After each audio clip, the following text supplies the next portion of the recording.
ನಮ್ಮ ಸಾಹಿತಿಗಳನ್ನು ಬರ್ಮಾಡ್ಕೊಳ್ಳುವಂಥದ್ದು. ಯಾರಿಗೆ ಬಂದಿದೆ ಈ ಒಂದು ಅವಾರ್ಡ್ ಅನ್ನೋದನ್ನು ನಮ್ಮ ಮನೋಮೂರ್ತಿ ಅವರು ತಿಳಿಸ್ಕೊಡ್ತಾರೆ. ಮತ್ತೊಂದು ಸಲ ವೇದಿಕೆಗೆ ನಮ್ಮ ಮನೋಮೂರ್ತಿ ಅವರು. ನಾಮಿನೀಸು ಜಯಂತ್ ಕೈಕಿನಿ ಫಾರ್ ಗೋಕುಲ ಆರಾಮಾಗೆ ಇದ್ದೆ ನಾನು ನಿನ್ನ ಕಂಡು ಅರಿಯೇನಾಯಿತು. ಬಿ ಸುರೇಶ್ ಫಾರ್ ನಾನು ನನ್ನ ಕನಸು. ರಾಘವೇಂದ್ರ ಕಾಮತ್ ಜಸ್ಟ್ ಮಾತಲ್ಲಿ.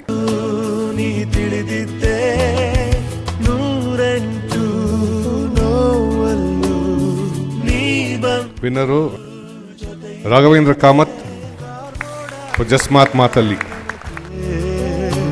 ಹೊಸ ಬೆಳಕು ತಂದು ಸುರಿದೆ ನಿನಗಾಗಿ ನಾನು ನನ್ನ ಬದುಕೆಲ್ಲ ಮುಡಿಪು ಎಂದೆ. ಈಗೆಲ್ಲಿ ನೀ ಹೋದೆ ಕನಿಕರಿಸಿ ನೀ ಬಾರೆ ಎದೆಗುಡಿ ಕನಿಕರಿಸಿ ನೀ. ಜಯಂತ್ ಕೈಕಿನಿ ಅವರು ನಾಮಿನೇಟ್ ಆಗಿದ್ದಾರೆ ಗೋಕುಲ ಸಿನಿಮಾದ ಆರಾಮಾಗಿ ಇದ್ದೆ ನಾನು. ಕಂಡು